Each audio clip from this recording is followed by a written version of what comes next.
She's good. We're going to start from the bottom, work our way up. Basically, we're just doing a general inspection, nothing real fancy. We're going to look underneath the trucks for any obvious defects. You want to make sure there's no obvious cracks or anything, or any loose particles, that kind of stuff. And we'll walk the whole locomotive around the base, and everything will look good. Then we'll move up on top, and I'll show you all the fluid checks and the vitals and whatnot. So again, basically, you just want to have a peek inside. And you're looking, you know what it looks like normally most of the time, guys. So if you see something that doesn't look right, that's when you want to make a statement. Hey, check this out. And somebody, if I don't know the answer, we'll find someone who does, just to verify yes or no, we can run this or not. So everything, so far looks pretty good. You'll see oil stains here and there, but the next locomotive that doesn't leak oil is going to be the first. So. Is this thing that leaks right here? Yeah. Seepage like this you can live with. If we have major puddles, of course, then we got to deal with it. But you've got to always have something. There's not a motor on the planet that doesn't leak one way or another. This is how it is. So again, you want to look at the wheels and you want to check the brake shoes. Obvious stuff. Just the springs got any issues that hey, they got a crack or something doesn't look right. Air hoses. Are the valves in the right position? Is this valve open or closed? Closed. Open? This valve is open. Okay, if I go, now it's closed. Now the brakes are cut out. Okay. Cut out cock, different from a regular line valve. Okay. The only one on the locomotive that I know that's normal will be the brake pipe, the angle cock on the end. That is crossways, you're closed. And that valve is true for everybody on all the trucks for all the brakes, and even on the engine. You want to also just make sure safety appliances are good. Brake bars work like they're supposed to. Air hoses are not damaged or frayed. You want to make sure the glad hands, we got a seal on them. We got a little rubber seal right here. And if there's no seal, these things they'll leak to death. It won't do you any good at all. And all of these are the same. You just want to kind of give them a quick glance and make sure that there's no tears or anything in them. They all look pretty good. Coupler, okay. Don't see any obvious defects. You ever wonder why a coupler's never painted? Because if you paint it, you may miss a crack in it. So these are always going to be cast. And of course, you're looking for damage, broken bits, things here and there. If something doesn't feel right, or the pin won't lock, or whatever the deal might be. Okay, again, you got another set of MU hoses over here. You got to check just to make sure. Feel the rubber on them. It looks good. Again, more safety appliances on this side. Just check your handrails. There's no loose things hanging down. Speedo cables secure.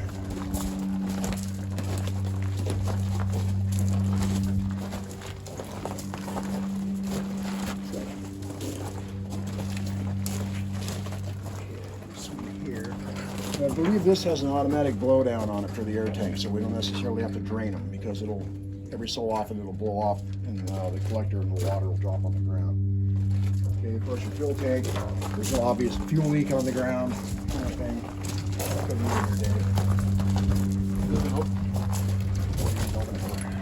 I don't know. Do we need to open it? No? Okay. Just, as long as it's there and it's tight, it's not going to fall off. Fuel gauge, this is how you tell what you've got. Might be hard to see you there, but generally if they're going to have a leak, it may be around this gasket.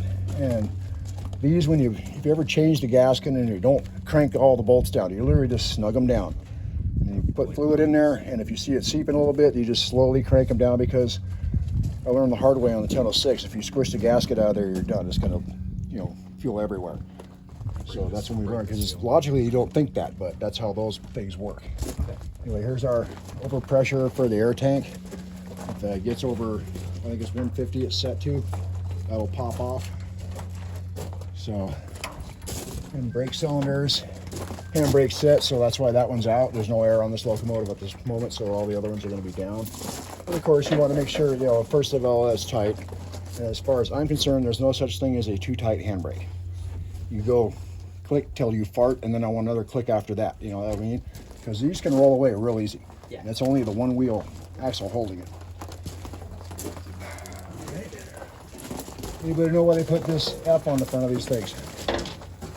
Okay, when you're on the ground as a brakeman, forward, backward are very critical. Okay, this tells me it's the front of the locomotive, so when I need him to come either toward me or away from me, if he's coming at me, forward. I want him to go other way, backward. Okay. So, because it's all, his point of view is forward and backward, period.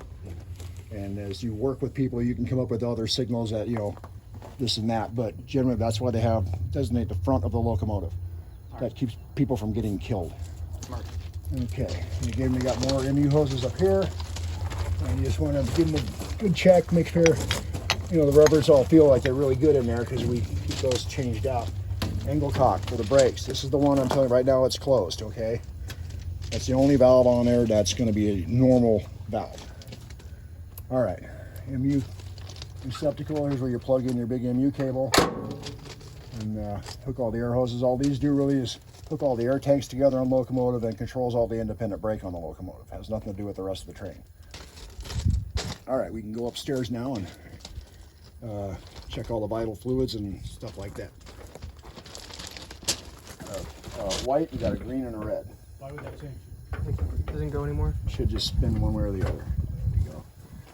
1, 2, 3. Maybe froze. There we go. There you go. It gets jammed. Yeah, it gets stuck. They haven't used in a while, but these are for, suppose you're on the end of a train and you need a red light back here. You can't use the gyro light. No, they took it off. Okay, or those one here. Because this tells everybody that sees it to stop, period. You put these on, they're like taillights, basically. Green, you know, would mean a second section, and white would just be class for whatever purpose they have. Okay, let's go through the cab, and we'll go out on the deck and show you where all the vital stuff is to check.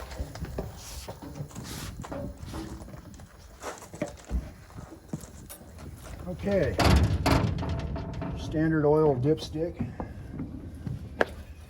And we have black stuff, okay? Here's, you can see your full line.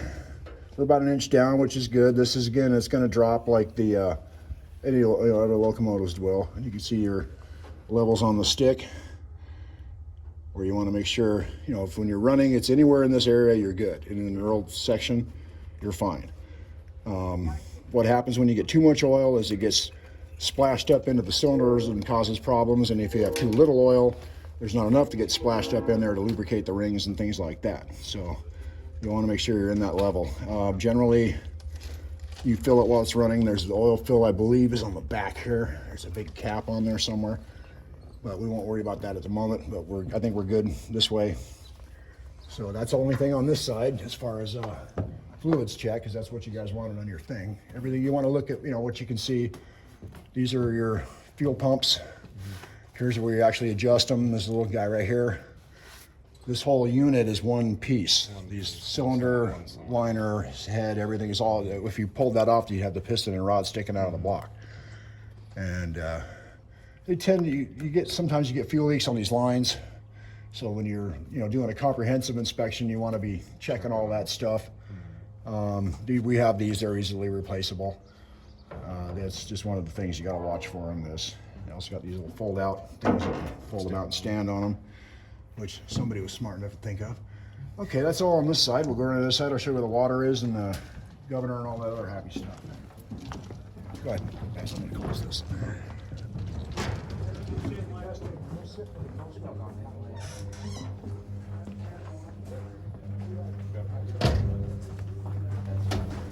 Okay, here's your sight glass for your holding tank, so to speak. As long as you've got water in the glass, you're good.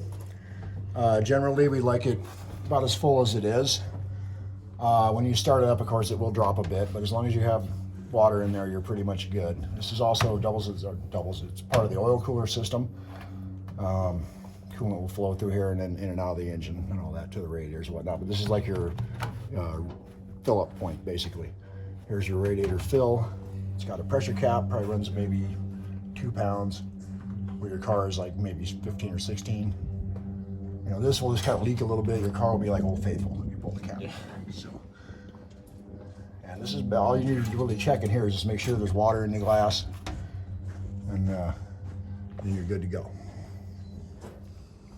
Okay, now we're going to check. This is the start station. There's a few things you can check here. This is the oil level for the governor. Basically, as long as there's oil in the glass, you're good.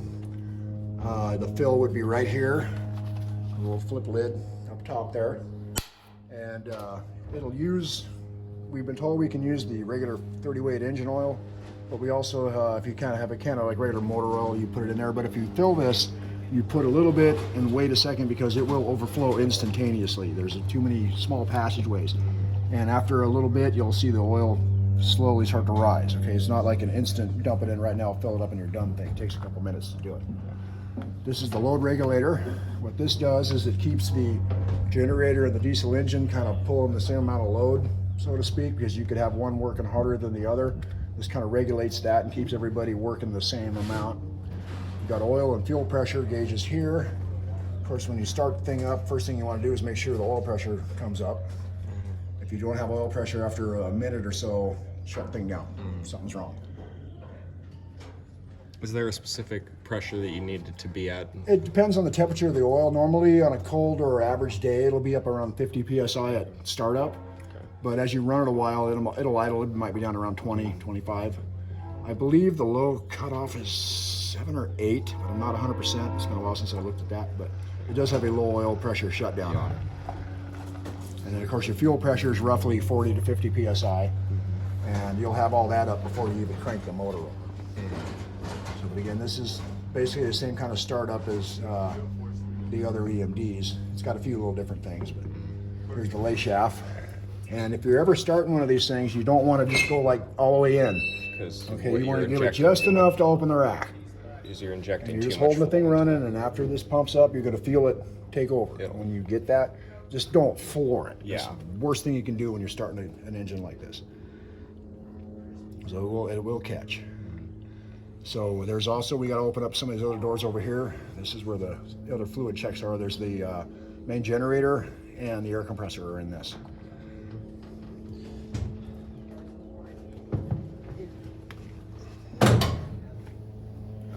Shut this door.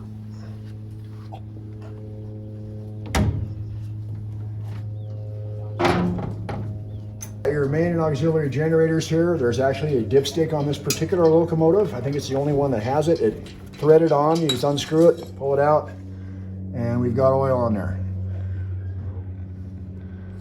Okay, these use turbine oil. It's different from journal oil or motor oil. We have it, on hand if we need it. Okay, the air compressor, it's a little bit harder to get at in here, but there's a dipstick right here. If you can see where my finger is. And it's also threaded. So you have to unscrew it. And then you make sure that we have the proper amount of oil. And this also uses turbine oil. And I don't know if you ever noticed, but compressor oil is always nice and shiny clean, even if it's been in there for a while, because there's no hydrocarbons going into it. This is basically a motor with no spark plug or fuel we had added to it. Just pumps air, which is what this does, but we add spark and fuel.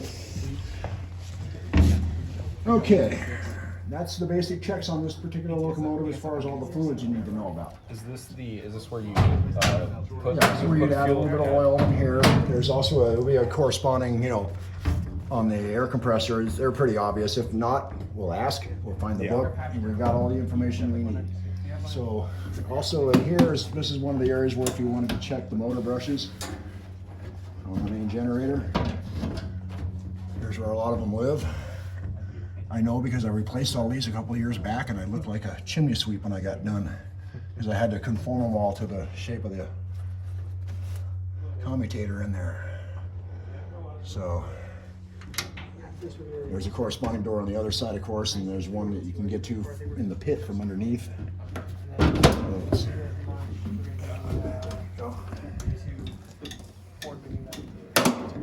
Okay, that's fluid check on 3100. Eyeball.